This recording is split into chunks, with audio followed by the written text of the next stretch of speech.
Olá, um prazer ter você mais uma vez aqui na companhia do programa Ponto de Vista, o espaço de saúde da TV Assembleia. E desta vez nós vamos falar de um tema recorrente, mas que nunca sai de moda quando a gente fala de preparo físico. É o tal Projeto Verão. Cada vez que vamos nos aproximando de um fim de ano, surgem aquelas dietas milagrosas, treinos miraculosos também, para que você chegue no verão com aquele corpo, com o shape, né, como dizem, esperado pela maioria das pessoas. Mas será que dá para conseguir essa fórmula secreta aí do sucesso? É sobre isso que vamos falar hoje com o nosso entrevistado, Alan Melo, que é profissional de educação física, mestre especialista em treinamento físico, inclusive já está aqui conosco. Muito obrigado pela sua presença, Alan.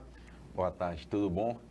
Prazer enorme estar aqui com vocês. Conta para mim, é verdade que nessa época, de fato, as pessoas começam a procurar mais as academias, quem já está matriculado frequenta um pouco mais, quem não estava acaba chegando também em busca desses resultados rápidos de mudança do perfil físico? Com certeza. Nós estamos aí há pouco mais de 120 dias, né? Para o verão, dia 22 de dezembro começa o verão oficialmente e a procura, a busca fica cada vez maior, né? E o pessoal deixa para a última hora, vamos dizer assim. Agora, conta para mim, isso pode ser de alguma forma prejudicial para as pessoas que acreditam nessa possível metodologia, nessa máquina, nessa mágica da academia?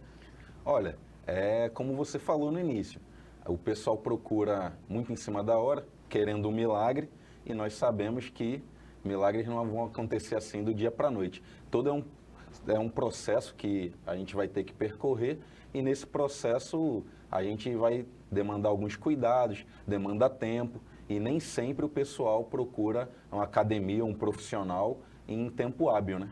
Você recebe também muitos alunos, muitos pacientes em condições distintas para iniciarem esse projeto em busca de um corpo mais definido, mais sarado para o verão? Todo tipo de público. Normalmente, o público é bem heterogêneo, né? Então, chega desde aquele adolescente ou pré-adolescente, até mesmo pessoas beirando ali a melhor idade, né? Agora, é um cuidado que a gente sempre tenta ter com o nosso paciente, ali, o nosso cliente, é saber se os exames de saúde estão ok, e aí, de forma genérica, eles estando bem, nós começamos a iniciar ali o trabalho, né, com eles. São os mais jovens que normalmente buscam esse resultado mais rápido, um treino mais intenso em busca dessa definição, de uma melhora muscular, ou isso também transcorre aí o desejo de todas as idades? É um perfil que vem mudando. Já ao longo desses pouco mais de 10 anos aí que eu tenho de formação e atuação na área, inicialmente nós percebíamos muitos jovens buscando, mas nos últimos 5 anos para cá, muita gente com a idade mais avançada passou a procurar com o mesmo objetivo. Antes era mais voltado para a saúde, né?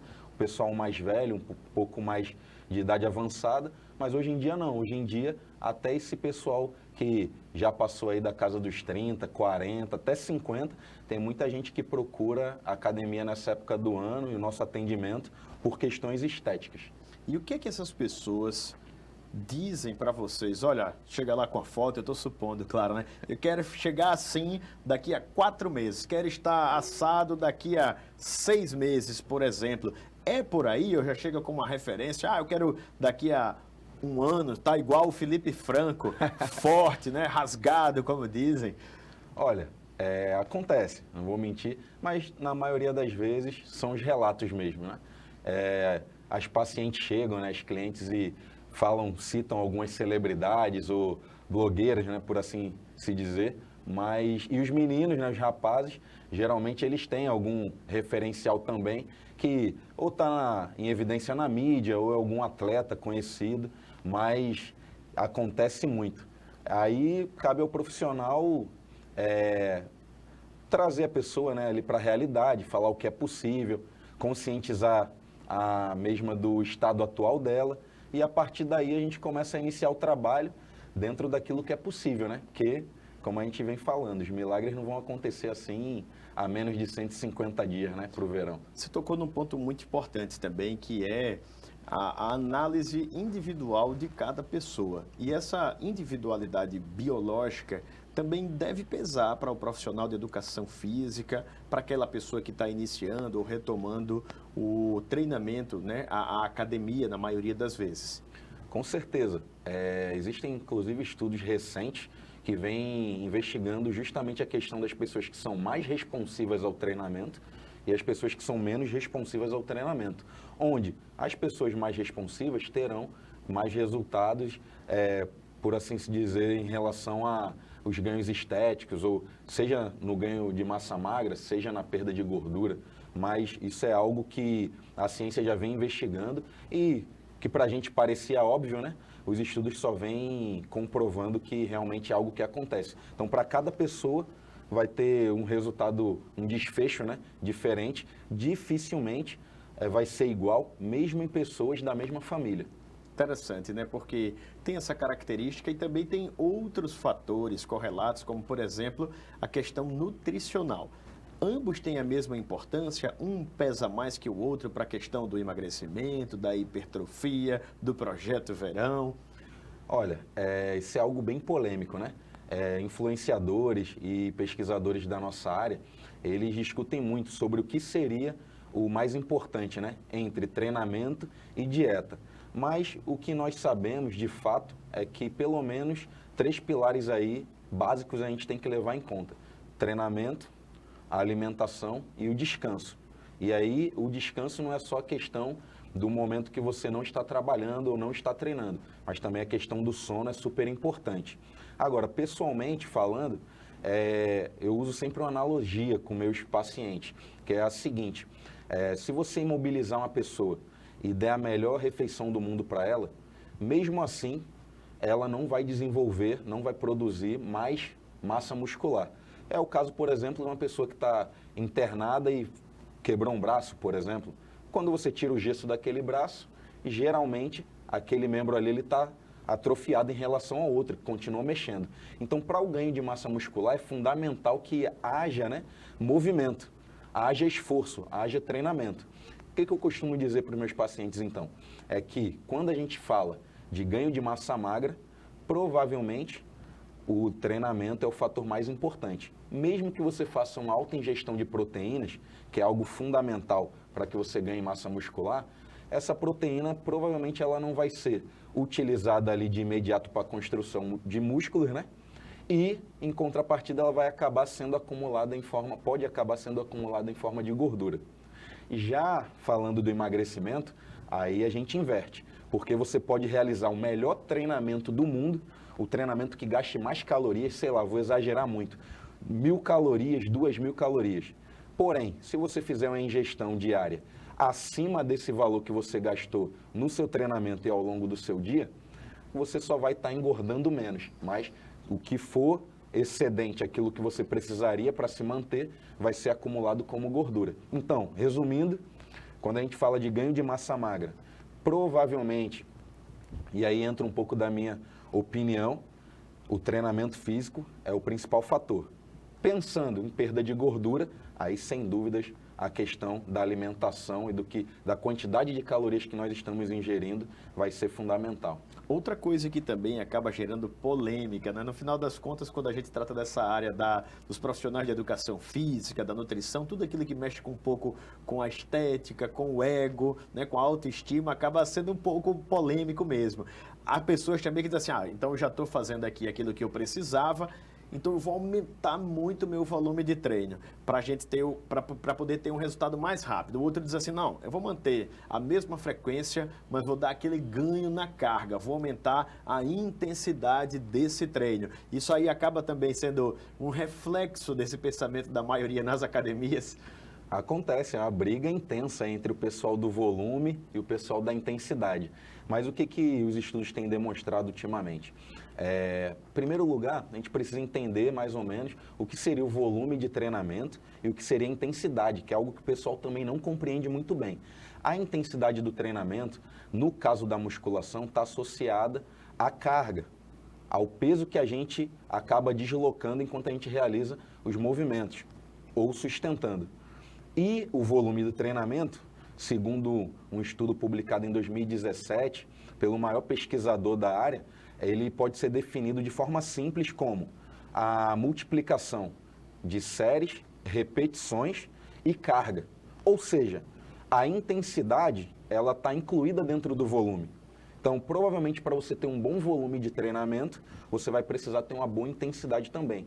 E outro detalhe, e aí a gente já vai para a parte prática. Quando você trabalha com intensidade muito baixa, você é obrigado a realizar muitas repetições para que o seu volume total de treinamento seja bom. E aí prolonga muito a sua permanência na academia. E como nós sabemos, hoje em dia, com essa vida corrida, a gente precisa otimizar ao máximo, né, a nossa experiência diária ali de treino. Então, o volume é a principal variável de treinamento, segundo algumas revisões de literatura, segundo alguns pesquisadores bem relevantes mundialmente, alguns até brasileiros. E o volume sendo a principal variável, a gente precisa se preocupar com o quê? Com treinamento até a falha ou próximo à falha. E aí a intensidade, ela vem para quê? Para reduzir o nosso tempo de treinamento e também para aumentar, né? Elevar os nossos níveis de força. Que aí sim, para a gente melhorar os nossos níveis de força, a intensidade é fundamental. Muito bom. E pelas duas concepções, a gente de fora observa que talvez o ideal seja o equilíbrio, consociar tanto o volume, quanto a intensidade, quanto a questão nutricional, para que se tenha um resultado mais adequado, preservando aquilo que é o principal, a saúde no final das contas, né? O principal é a saúde, né? Sem a saúde a gente não vai conseguir alcançar a estética. E é como você falou, foi perfeito. O equilíbrio, ao montar um programa de treinamento, ao elaborar uma dieta, enfim, a ter todos os seus cuidados ali pessoais com a sua saúde é fundamental. Não adianta ser extremista. Não existe uma dieta mágica, assim como não existe um treinamento mágico. O que pode funcionar muito bem para mim, pode não funcionar muito bem para você, mas pode funcionar muito bem para alguém da sua família e vice-versa. O meu irmão pode não ter um bom resultado com o mesmo treino que eu realizo. E assim como a gente pode ter, em determinados casos, treinos semelhantes que funcionam para pessoas com perfis parecidos. Então, o equilíbrio é fundamental. O respeito também, as particularidades de cada pessoa é outro ponto muito importante, né? Porque na sociedade digital, onde a gente acaba sendo tão influenciado pelas redes sociais, que muitas vezes acabam funcionando como uma vitrine ideal, mas não real, alguns se deixam seduzir por isso e ficam até frustrados de alguma forma, melhorando até a condição física, a condição de saúde, mas imergido num problema, por vezes, psicológico, de baixa estima, achando que não chega onde aquela pessoa alcançou, e nem sempre dá no final das contas, porque a nossa natureza é muito particular, né? Com certeza, você tocou num ponto super importante no que tange a saúde. Segundo a OMS, a saúde, a definição de saúde, né, mais usual, mais adequada seria o completo bem-estar físico, mental e social.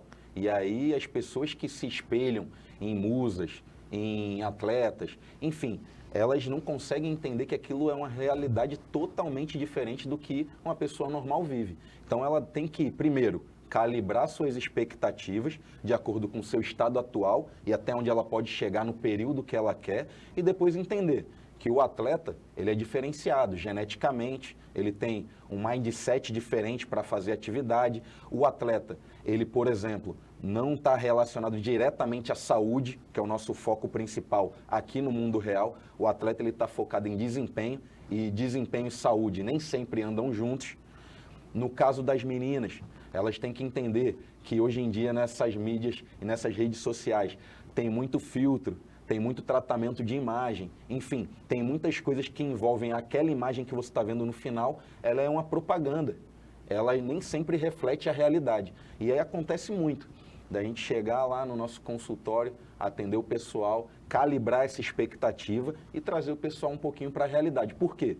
Às vezes você não vai chegar 100% daquela foto que você viu ou daquela pessoa que você acompanha. Mas se você chegar a 70%, 80%, você vai estar muito diferenciado em relação ao resto da população. E aí isso é fundamental. A gente tem esse dever como profissional de saúde de trazer os nossos pacientes, os nossos clientes para a realidade e ir falando para eles o que pode ser feito e o que pode ser alcançado, né?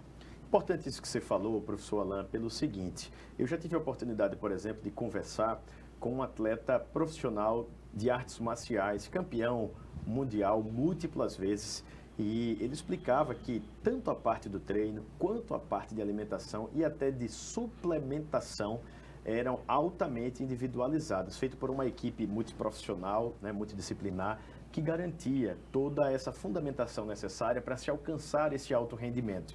E há poucas semanas conversamos aqui também com um fisioterapeuta que nos explicava justamente isso, a diferença entre saúde e desempenho dentro da atividade física, da atividade esportiva, exemplificando, por exemplo, que muitos atletas de alto rendimento precisam deixar aquela alta intensidade da modalidade justamente por causa, por exemplo, dos desgastes de articulação, das múltiplas lesões decorrentes das altas cargas, principalmente de treino. E é importante deixar isso claro que, para além do resultado e do corpo perfeito, é importante estar também com a mente sã. Existe até uma máxima latina que fala disso, né? Corpo são, mente sã. A gente vê, por vezes, até em academias, em perfis de profissionais da área.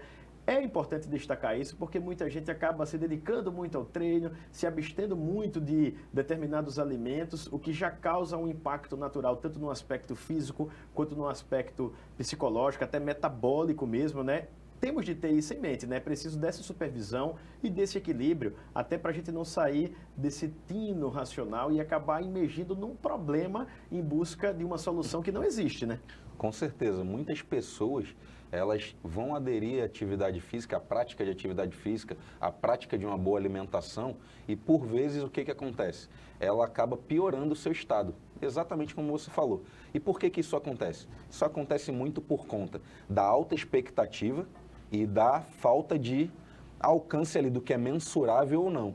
Então, essa questão psicológica, essa questão da pessoa se aceitar, entender como ela está ali inserida na sociedade é super importante. A gente não pode pegar, por exemplo, um pré-adolescente que tem como um ídolo aí Felipe Franco ou alguma outra celebridade desse mundo fitness e fazer com que ele ache que em 3 anos ele vai se tornar aquilo. Não, nós temos que trazer ele para a realidade, informar os riscos, os benefícios, como ele tem que treinar, como ele tem que entender esse processo, porque é um processo longo. Ninguém vira um mega campeão ou um astro fitness da noite para o dia. É algo que leva muitos anos. Então, da mesma forma, as pessoas mais idosas, pessoas com a idade um pouco mais avançada, ali que passaram dos 40 anos, nós temos sempre que conscientizá-los de que existe um tipo de evolução que ocorre com pessoas mais jovens e nem sempre esse grau de evolução, esse progresso que é um pouco mais acelerado para quem é jovem,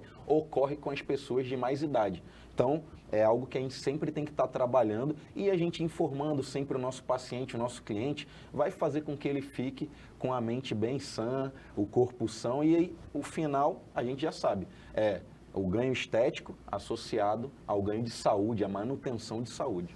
Há pessoas também que, por vezes, precisam enfrentar dietas um pouco mais severas, como, por exemplo, os próprios lutadores aqui. Vou dar um exemplo genérico que talvez a maioria acompanhe. Os camaradas que estão lá no MMA. Às vezes ele precisa perder 10 quilos em uma semana, 2 semanas. E isso mexe muito também com outros aspectos do corpo. Não é só perder peso. Naquele período, essa restrição alimentar mais severa acaba provocando, por exemplo, mudanças de humor que muitas vezes são metabólicas também. Isso acontece com uma pessoa sem supervisão na academia, que diz, agora eu vou perder peso de qualquer jeito, só vou comer ovo. Ocorre também, professor? Olha, sem supervisão e com supervisão. Também. Também. O que ocorre? Quando, por exemplo, no caso do atleta, seja ele de fisiculturismo, um atleta que precisa bater peso por categoria, uma das estratégias mais utilizadas é a desidratação e também a redução dos carboidratos, da ingestão de carboidratos. E aí, dentro desse processo, que não tem como a gente detalhar muito, porque é algo que envolve várias semanas, mas dentro desse processo, o que ocorre? A alteração de humor, a redução na produção de alguns hormônios, o aumento na produção de outros hormônios, como, por exemplo, cortisol, que é um hormônio que serve para indicar estresse, ele aumenta muito quando você está desidratado, quando você está com baixo carboidrato, quando você está no estresse de ter que bater o peso, porque não é só a restrição alimentar ou o acúmulo de sessões de treino. Quando você olha para a balança, você não vê muita mudança, isso te estressa. Tem o peso psicológico também do processo, né? Perfeito. E aí o que acontece? Tanto com pessoas com supervisão, que às vezes faz parte do processo, você reduzir a ingestão de carboidratos, aumentar a ingestão de proteínas, por exemplo, tanto também com a pessoa que está treinando, saiu daquele momento preparatório do treino, já está em outra fase da periodização, uma fase mais intensa ou uma fase mais volumosa, isso pode acontecer. Pode ocorrer alteração de humor, pode acontecer algo parecido em relação à interação social, né? A pessoa não está interagindo tão bem, isso ocorre. Agora, sempre é pior e sempre leva à doença aquelas pessoas que estão fazendo de forma isolada, por conta própria, sem o monitoramento dos profissionais adequados. Até é importante o que você falou, porque em alguns casos já se espera isso, mas a orientação é que acaba sendo diferencial, até para que a pessoa fique um pouco mais tranquila, mesmo sobre essa questão do estresse um pouco maior, e até para quem convive com ela também possa ter um pouco mais de tranquilidade. Nem sempre é fácil, né? Estou fazendo essa pergunta aqui porque o mestrado do professor Alan Mello inclui também um grande arcabouço relacionado à nutrição. E nesse período das dietas fantásticas aí, do ponto, do ator fulano, daquele influencer, há pessoas que também acabam optando por restringir bastante a dieta, que nem sempre é o adequado.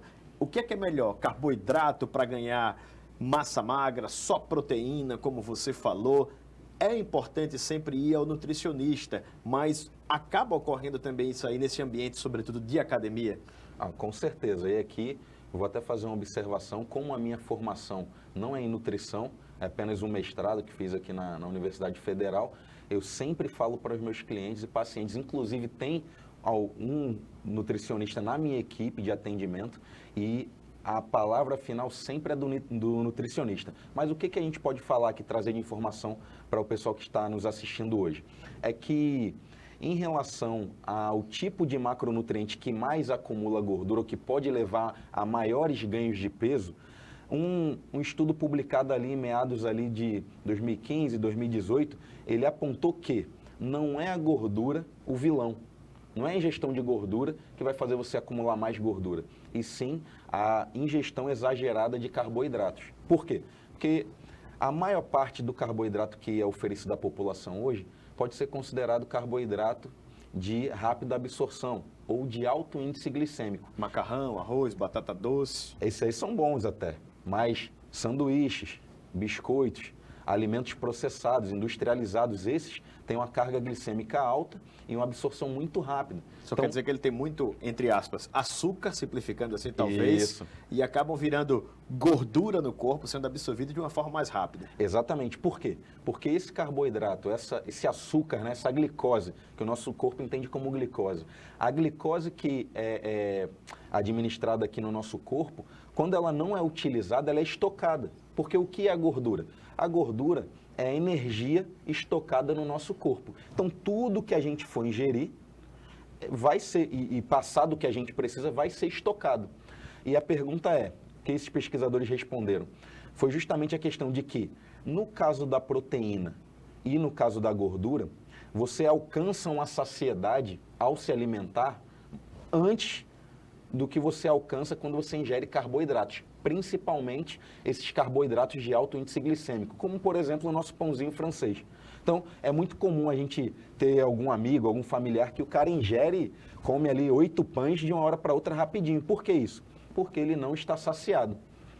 Ao contrário do pãozinho, quando você ingere uma boa proteína, ou ingere ali de forma calculada algum alimento que seja rico em gordura, boa, isso aí você vai, nesse processo você vai ter uma sensação de saciedade muito maior, o que vai fazer com que você consuma menos calorias. Então, respondendo a sua pergunta e resumindo, atualmente o macronutriente que está mais associado ao ganho de peso é o carboidrato, realmente. Professor Alan, uma pena que o nosso tempo está se encerrando. Foi um prazer conversar, aprender mais sobre esses cuidados, não apenas com os aspectos físicos, mas também com toda a questão da saúde. Passa seu arroba aí rapidinho para o pessoal que está nos acompanhando, te seguir, pegar alguma informação, tirar uma dúvida. Aproveita, a hora é essa. Pessoal, vou ficar muito feliz em receber vocês lá no meu Instagram, O arroba é alan7melo.trainer. Vocês podem me encontrar lá, bem fácil de encontrar. Tirem suas dúvidas. Para quem for acadêmico, for dessa área, quiser que eu envie os artigos, vai ser um prazer também. E eu fico à disposição para eventuais convites, estou sempre às ordens. Maravilha, já garanti a próxima entrevista então, ela. E a você que nos acompanhou na tela da TV Assembleia, reforçamos que esse conteúdo fica disponível também no YouTube. É só procurar lá na ferramenta de busca TV Assembleia Alagoas. Aproveita e compartilha esse link para que mais pessoas fiquem bem informadas, cuidando da mente, do corpo, da saúde de forma geral. Até a próxima, um abraço!